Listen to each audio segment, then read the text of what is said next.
क्या वाकई में इस तरह का डर का माहौल देश में मौजूदा सरकार के समय है? रात को 2 बजे किसी का घर खटखटाया जाता है। जब वो दरवाजा खोलता है नींद से उठ करके, आधी नींद में, उसके घर के परिवार के लोग हैं, माताएं हैं, बहनें हैं, बच्चे हैं। तब मेयर घुसता है शहर का, और मेयर घुस करके कहता है कि तुम प्रस्तावक बने हो, मत बनो, तुम कह दो, चल करके बयान दे दो कि तुमसे जबरदस्ती करवाई गई। डर नहीं है। वाराणसी में हम लोग गाय का मुद्दा उठा करके, गाय के लिए क्यों नहीं किया गया, इसलिए गाय का प्रत्याशी खड़ा किया जाए, तो गाय का प्रत्याशी खड़ा हो रहा है। अब उसके प्रस्तावक के घर में रात को 2 बजे मेयर घुस जा रहा है। हमको कम धमकियां मिली, हमने कभी नहीं कहा, लेकिन हमको धमकाया जाता है, हमको डराया जाता है, हमारे लोगों को डराया जाता है कि हम इनके पास मत बैठो, नहीं तो तुमको जेल में डाल दिया गया हमारे साथ उठने बैठने वाले लोगों को। हम ऐसे थोड़े अकेले चलते हैं, हम क्यों भीड़ इकट्ठा नहीं करते हैं। नमस्कार, मैं अशोक कुमार पांडे और स्वागत है आपका टीसीएच पर। सुना आपने कि अविमुक्तेश्वरानंद सरस्वती जी, जो शंकराचार्य हैं, हिंदू धर्म जिसकी बात हमेशा भारतीय जनता पार्टी, आरएसएस और उसके लोग करते हैं। हालांकि प्रधानमंत्री एक दिन कहते हैं नाव पर बैठकर बनारस की पवित्र भूमि पर, एक दिन कहते हैं कि अगर मैं हिंदू मुस्लिम करूं, अगर मुझे हिंदू मुस्लिम करना पड़े जिस दिन, उस दिन मैं संन्यास ले लूंगा सार्वजनिक जीवन से। और उसके अगले दिन ही महाराष्ट्र जाते हैं और एक और झूठा दावा करते हैं कि कांग्रेस अपने बजट का 15% मुसलमानों पर खर्च करना चाहती थी। राजदीप सरदेसाई ने, जो एक निष्पक्ष पत्रकार हैं, उन्होंने बाकायदा ट्वीट करके ये सवाल पूछा कि 2014 के पहले 2 बार जो कांग्रेस की सरकार रही मनमोहन सिंह की, उसमें कब उसने बजट का 15% मुसलमानों पर खर्च किया। ये सवाल राजदीप सरदेसाई ने पूछा। ये सवाल हर व्यक्ति को पूछना चाहिए कि मोदी जी लगातार झूठ क्यों बोल रहे हैं। खैर, मोदी जी के झूठ नए नहीं हैं। मोदी जी के झूठ कई बार तो ऐसा लगता है कि वो झूठ के अलावा कुछ बोल ही नहीं सकते। लेकिन बनारस में जो कुछ हुआ पिछले 2-3 दिनों में बनारस में जो कुछ हुआ, वो झूठ से भी आगे की चीज है। झूठ को तो आप पकड़ सकते हैं, झूठ पर आप हंस सकते हैं, झूठ का फैक्ट चेक कर सकते हैं। हालांकि देश के सबसे बड़े पद पर बैठे हुए व्यक्ति का, जो 2 बार उस पद पर बैठ चुके हैं और तीसरी बार की तैयारी में हैं, उनका इतना झूठ बोलना नहीं अच्छा लगता, तो इतना डरना भी नहीं अच्छा लगता। हिंदू हिंदू हिंदू, दिन रात हिंदू चलता रहता है। आपका व्हाट्सएप हिंदू से भरा हुआ है, आपका फेसबुक, आपका ट्विटर, आपकी टीवी, सब कुछ हिंदू से भरा हुआ है। आपके अड़ोस पड़ोस हर जगह हिंदू के नारे, हिंदू के नारे, हिंदू के नारे। 10 साल से इस देश में सिर्फ हिंदू हिंदू चल रहा है। हालांकि जितनी बार आप हिंदू कहते हैं उतनी बार मुसलमान कहना पड़ता है, क्योंकि मुसलमानों से नफरत फैलाए बिना तो हिंदू का काम ही नहीं बनता है। अब हिंदुओं के सबसे बड़े जो गुरु माने जाते हैं वो हैं शंकराचार्य लोग। और यहाँ पर मैं ये बिल्कुल साफ कर दूं कि ये जो कुछ मैं कह रहा हूँ, ये जो कुछ मैं आपको बता रहा हूँ, वो हिंदू नीति के अनुसार बता रहा हूँ। मैं उससे सहमत हूँ, मेरी उससे असहमति व्यक्तिगत तौर पे हो, ये अलग बात है। लेकिन हिंदू नीति में, हिंदू धर्मशास्त्रों में सर्वोच्च स्थान जो दिया गया है वो शंकराचार्यों को दिया गया है। और स्वामी अविमुक्तेश्वरानंद सरस्वती जो हैं वो शंकराचार्य हैं। और जगत गुरु शंकराचार्य कह रहे हैं कि उनको डराया जा रहा है, धमकाया जा रहा है। मामला क्या है? मामला यह है कि बनारस से नरेंद्र मोदी तीसरी बार चुनाव लड़ रहे हैं लोकसभा का। आप जानते हैं, गुजरात से आकर बनारस उन्होंने चुनाव लड़ा। एक नारा भारतीय राजनीति में चलता है कि जो यूपी जीतता है वही दिल्ली जीतता है। तो यूपी से चुनाव लड़ने के लिए उन्होंने बनारस को तय किया, कहा माँ गंगा ने बुलाया है। अब ये अलग बात है कि हम यूपी वाले जानते हैं कि माँ गंगा ने बुलाया है बड़ा अशुभ वाक्य होता है। अंतिम संस्कार के लिए जब व्यक्ति जाता है तो कहा जाता है, लेकिन मोदी जी गुजरात के हैं, उनको नहीं पता है। उन्होंने दूसरे अर्थ में कहा कि मुझे माँ गंगा ने बुलाया है, और बनारस से उनको शानदार जीत भी हासिल हुई। इस बार भी चुनाव जो हो रहा है उसमें उनकी जीत लगभग तय है। हम किसके समर्थक हैं, किसके समर्थक नहीं हैं, एक अलग बात है। लेकिन हम कहें कि बनारस में नरेंद्र मोदी हार रहे हैं तो ये कोई बहुत होशियारी की बात नहीं है। बनारस में नरेंद्र मोदी की जीत तय है।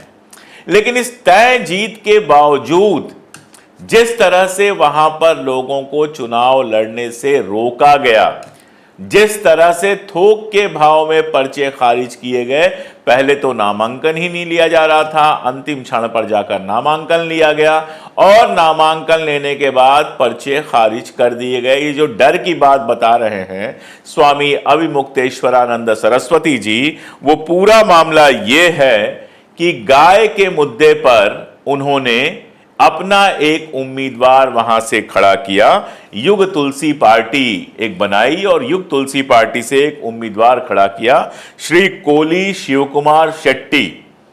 मोदी जी गुजरात के हैं, शेट्टी साहब जो हैं वो महाराष्ट्र के नाम से महाराष्ट्र के लगते हैं। इनको खड़ा किया गया और खड़ा करने के बाद इनके जो प्रस्तावक थे उन प्रस्तावकों को धमकी मिली। स्वामी जी बता रहे हैं कि रात को 2 बजे उनका दरवाजा नॉक हुआ, दरवाजा नॉक होने के बाद घुस गए वहां के मेयर, बनारस के मेयर, और उनके ऊपर धमकी दी गई कि आप जो प्रस्तावक हैं आप अपना नाम वापस ले लें। आप जानते हैं कि सूरत में भी यही खेल हुआ था। कांग्रेस के जो प्रस्तावक थे उन्होंने कह दिया था कि हमारा तो सिग्नेचर ही नहीं है। उसके बाद सूरत में जितने निर्दलीय विधायक थे सबका वापस करा लिया गया पर्चा, और सूरत में जो दलाल साहब थे भारतीय जनता पार्टी के, वो अपने आप अकेले बिना चुनाव लड़े जीत गए और 1-0 से शुरुआत की इस चुनाव की भारतीय जनता पार्टी ने। लेकिन बनारस में जहां प्रधानमंत्री चुनाव लड़ रहे हैं वहां इस तरह की हरकतें। और चलो, शेट्टी साहब का तो अंत में नामांकन जो है वो खारिज नहीं हुआ, लेकिन 100 से ज्यादा लोग वहां पहुंचे थे नामांकन करने के लिए, जिसमें 41 लोग 41 लोग नामांकन कर पाए और 41 में से 33 लोगों का पर्चा खारिज हो गया, जिसमें मशहूर कॉमेडियन श्याम रंगीला भी शामिल हैं। अब श्याम रंगीला चूंकि ट्विटर पे बहुत एक्टिव हैं, सोशल मीडिया पे बहुत एक्टिव हैं, तो उनकी बात लगातार हुई और लोगों ने यह सवाल पूछा कि आखिर श्याम रंगीला का नामांकन निरस्त क्यों हुआ। अब श्याम रंगीला पहले दिन से लगातार रिपोर्ट कर रहे हैं। जिस दिन से नामांकन शुरू हुआ वहां पहुंच गए, वो रोज चक्कर लगा रहे थे, कभी कुछ कहा जा रहा था, कभी कुछ कहा जा रहा था। अंततः आखिरी दिन, आखिरी वक्त पे उनका नामांकन पेपर लिया गया और उन्होंने बड़े हर्ष के साथ घोषणा की कि उनका नामांकन हो गया है। लेकिन अगले ही दिन एक कागज फिर फिरने लगा, एक कागज फिर सोशल मीडिया पे घूमने लगा, जिससे हमको पता चला कि श्याम रंगीला का नामांकन खारिज हो गया है। अब श्याम रंगीला है कॉमेडियन। बहुत लोगों ने मजाक भी किया कि एक ही शहर से, एक ही लोकसभा क्षेत्र से 2 कॉमेडियन कैसे चुनाव लड़ सकते हैं। मजाक की बात है, प्रधानमंत्री मोदी भी गुजरात से हैं, हंसना हंसाना उनको आता है, वो तमाम सारी चीजें करते रहते हैं और भी बहुत सारी वजह हैं जिसकी वजह से उनको कहा गया होगा। लेकिन मोटा सवाल यह है कि श्याम रंगीला का टिकट क्यों खारिज हुआ। पहले आप उनसे सुन लीजिए वो क्या कह रहे हैं, फिर उसके बाद बात करते हैं। कारण मैं ये बता रहा हूँ कि हमें एक एफिडेविट के लिए बोला गया था और एक शपथ जो है ना, ओथ, वो उसमें नहीं टिक लगाया उन्होंने कि इसमें आपने शपथ नहीं ली है। जब हम बाहर निकले, वकील साहब ने देखा कि इसमें शपथ का लगाया हुआ है और इसमें एफिडेविट का लगाया है। तुरंत हम गए, हम अपडेट नहीं कर पाए रात को 9, सवा 9 बजे तक कि हमारा नॉमिनेशन हो गया है। लोग बहुत इंतज़ार कर रहे थे, कॉल्स आ रहे थे। हमने सबसे पहले एफिडेविट बनवाया है, क्योंकि उस जो स्लिप हमें दी गई उस पर टाइम लिखा हुआ था कि 14 मई को आप 11:59 तक आप एफिडेविट जमा करवा दीजिए। हम वहाँ पे डीएम ऑफिस में रात को 10 बजे पहुँच गए थे। ये आप सबसे पहले वो स्लिप देख लीजिए। ये वो स्लिप है जिसके अंदर साफ साफ लिखा हुआ है कि 14 मई को 11:59 तक आप दे सकते हैं। हम वहाँ पे 10 बजे पहुँच गए थे। हमने संपर्क किया, वहाँ पे जो है डीएम साहब थे नहीं, तो जिन्होंने साइन किया था वो थे। उन्होंने बोला कि आप सुबह आइए, अभी इसमें कुछ भी नहीं हो सकता, आप सुबह आइए। तो हम वहाँ पे इंतज़ार करते रहे। अब ये जो वीडियो मैं आपको दिखा रहा हूँ ये वहाँ पे बनाया हुआ है और लगभग ये 10 बजे के करीब का वीडियो है। आप ये वीडियो देख लीजिए। हाँ, डीएम साहब आ जाते हैं, डीएम साहब से बात हम लोग करेंगे। तो सर कुछ तो होना चाहिए ना कि 9 बजे यहाँ पे 10 बजे आए थे, कुछ तो होना चाहिए ना। एक बार फोन का एक बार बटन दबाइए, लॉक वाला, टाइम डेट देख लेते हैं। टाइमिंग वाला वो कर लीजिए। टाइमिंग तो इस वीडियो में आपको साफ दिख रहा है कि हम डॉक्यूमेंट लेके पहुंच गए हैं और वहाँ के अधिकारी जो हैं वो हमें बता रहे हैं कि सुबह आओ आप। उसके बावजूद हमने वहाँ पे इंतज़ार किया डीएम साहब का। डीएम साहब आए हैं और उनको हमने जब कहा है कि सर हम एफिडेविट लेके आ गए हैं टाइम से पहले, उन्होंने बोला तुम आप पिकनिक पे आए हो, यहाँ पे रात को घूम रहे हो, पिकनिक है ये, पिकनिक स्पॉट बना रखा है इसको, निकलो इधर से। तो हमने कहा सर आपने टाइम लिखा इसलिए आए हैं, हम कोई दिन भर से यहाँ पे खड़े हुए हैं, शाम को यहाँ पे आ रहे हैं, ऐसा थोड़ी हम शाम को आते फिरेंगे यहाँ पे। तो पुलिस वालों की तरफ देखा, अधिकारियों की तरफ, और बोला कि तुम्हें नौकरी से निकलवा दूंगा मैं, निकालो इनको बाहर। अब ये बात बोली तो इतना तो हम भी समझते हैं कि अब क्या यहाँ पे लेंगे डॉक्यूमेंट कि नहीं लेंगे। वहां से हम आ गए। तो आपने देखा टेक्निकल गलतियां निकाल के, और उसमें भी ये कि शपथ नहीं लिया वगैरह वगैरह। एक तो आप आखिरी वक्त तक टालते रहे, उसके बाद ऐसा लग रहा था जैसे श्याम रंगीला का टिकट कैंसिल करना प्रशासन ने चुन लिया था। अब सवाल यह है कि क्या श्याम रंगीला चुनाव जीत जाते? क्या श्याम रंगीला नरेंद्र मोदी को कोई टक्कर भी दे पाते? क्या लगता है आपको? मैं तो बहुत साफ पहले भी कह चुका हूं, अभी भी कह रहा हूं कि श्याम रंगीला शायद वहां अपनी जमानत भी नहीं बचा पाते।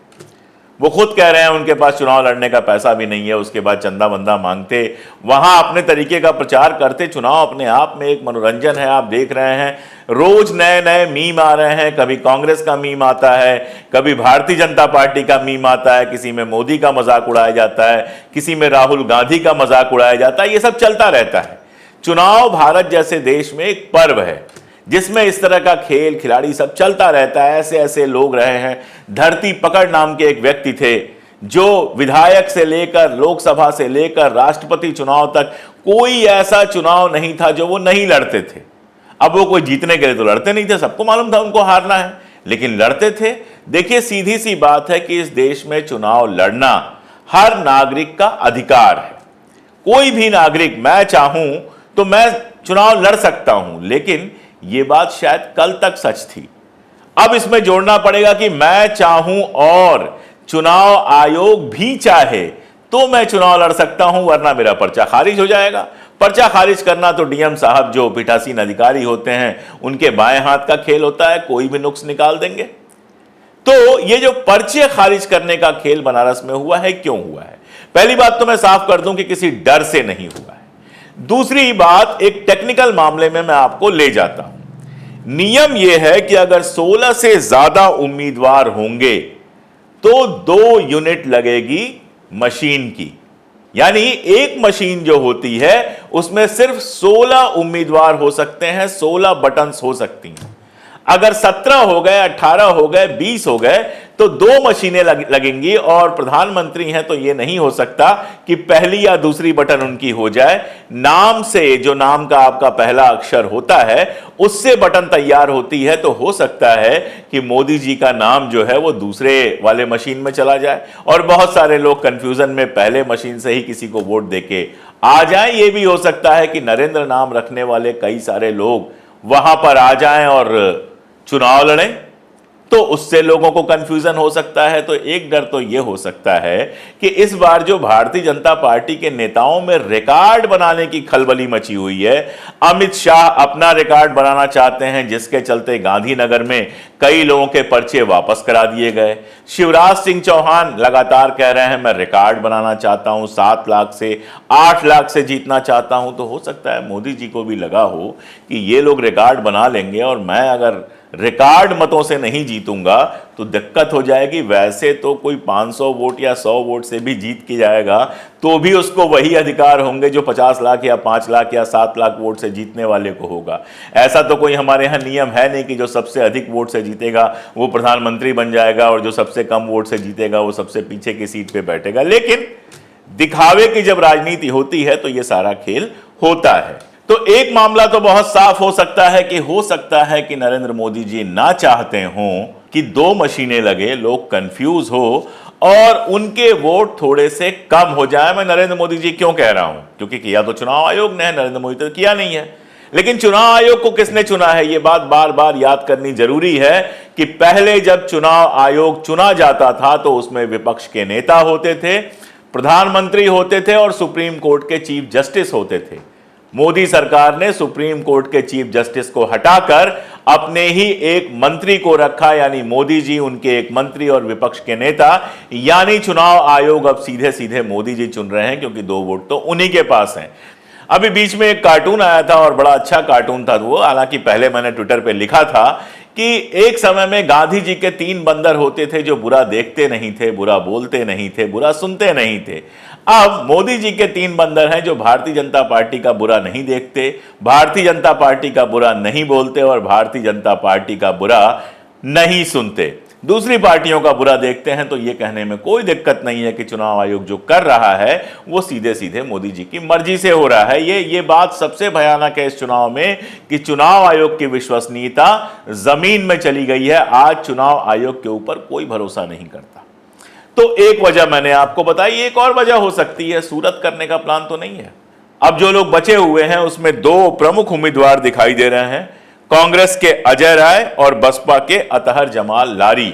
एक और बात हो सकती है, हो सकता है शुरू में प्लानिंग ये हो कि बनारस को सूरत बना दिया जाए, क्योंकि चर्चा बहुत चली थी। सारे नेताओं के बारे में मैं कोई नाम नहीं लूंगा, जो लोग बचे हुए हैं फ्रेम में, जो लोग लड़ेंगे चुनाव, उनमें कांग्रेस के अजय राय सबसे प्रमुख प्रत्याशी हैं। उसके अलावा बसपा के अतहर जमाल लारी हैं, निर्दलीय हैं संजय कुमार तिवारी, राष्ट्रीय समाजवादी जनक्रांति पार्टी के प्रकाश नाथ केशरी हैं, अपना दल कमेरावाड़ी के गगन प्रकाश हैं, दिनेश कुमार यादव जी हैं, और जैसा मैंने बताया कि साथ में अभिमुक्तेश्वरानंद, जो स्वामी अभिमुक्तेश्वरानंद हैं, उनके प्रत्याशी कोली शिव कुमार शेट्टी हैं।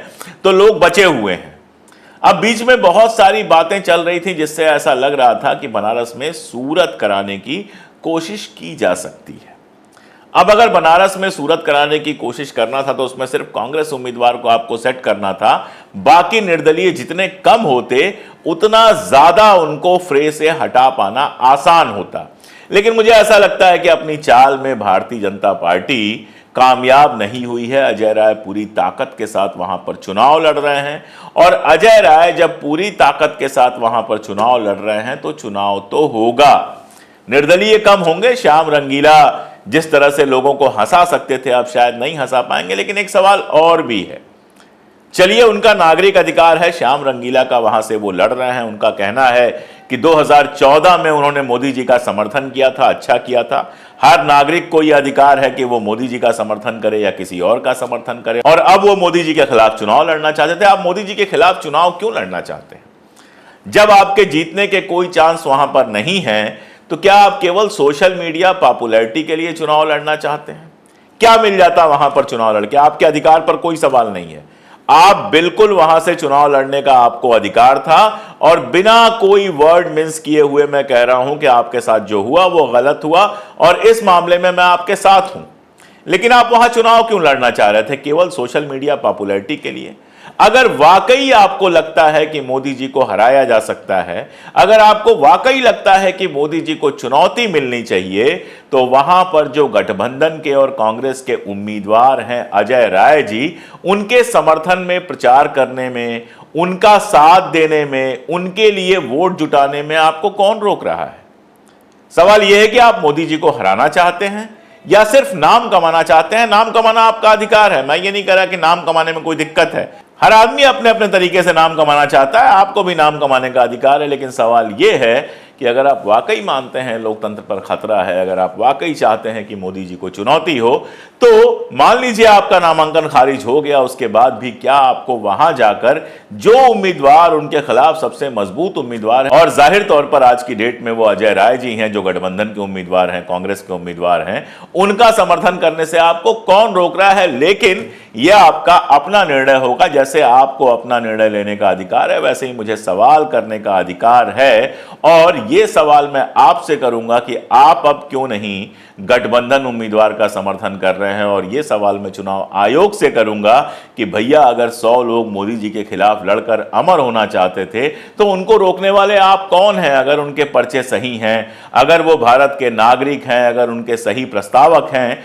तो उनको आपको क्यों रोकना चाहिए था? और आखिरी सवाल मोदी जी से कि मोदी जी इतना हिंदू हिंदू आप करते रहते हैं, ये बताइए कि आपके हिंदू राज्य में अभिमुक्तेश्वरानंद जी के साथ ये व्यवहार क्यों हो रहा है? सिर्फ इसलिए क्योंकि राम मंदिर का जो आपका प्रोजेक्ट था उसमें आपके पीछे चलने को वो तैयार नहीं हुए, सिर्फ इसलिए क्योंकि राम मंदिर पर उन्होंने सवाल उठाए, मुहूर्त पर सवाल उठाए, उन्होंने सवाल उठाया कि अभी पूरी तरह से बना नहीं है, और आपने चुनावी निर्णय लिया, पॉलिटिकल निर्णय लिया आपने वहां पर राम मंदिर के उद्घाटन का, ताकि चुनाव में उसका फायदा उठा सकें। अगर ये सवाल वो उठाते हैं तो क्या वो शंकराचार्य नहीं रह जाते? क्या उनका सम्मान इतना गिर जाता है कि उनको धमकियां मिल रही हैं, उनके साथ चलने वाले लोगों को गिरफ्तार किया जा रहा है, उन्होंने जो उम्मीदवार खड़ा किया उसके प्रस्तावक को धमकी दी जा रही है अपना नाम वापस लेने के लिए? अगर ये सब आप कर रहे हैं तो आप हिंदू की राजनीति भले कर रहे हों, लेकिन शंकराचार्य का अपमान करके आप कोई हिंदू व्यवहार करते नजर तो नहीं आ रहे हैं। हमारा काम तो सबसे सवाल पूछना है, सबसे हमने सवाल पूछा, और अगर आपको हमसे कोई सवाल पूछना है तो कमेंट बॉक्स खुला हुआ है, सवाल पूछिए, हमारा साथ दीजिए। अगर आपको लगता है कि हमारी बातें सही हैं तो दूर तक पहुंचाइए। आप जुड़ेंगे, आप ताकत बनेंगे, तभी हम कैमरे और सत्ता की आंख में आंख डालकर लगातार सवाल पूछते रहेंगे। आज के लिए इतना ही, बहुत शुक्रिया।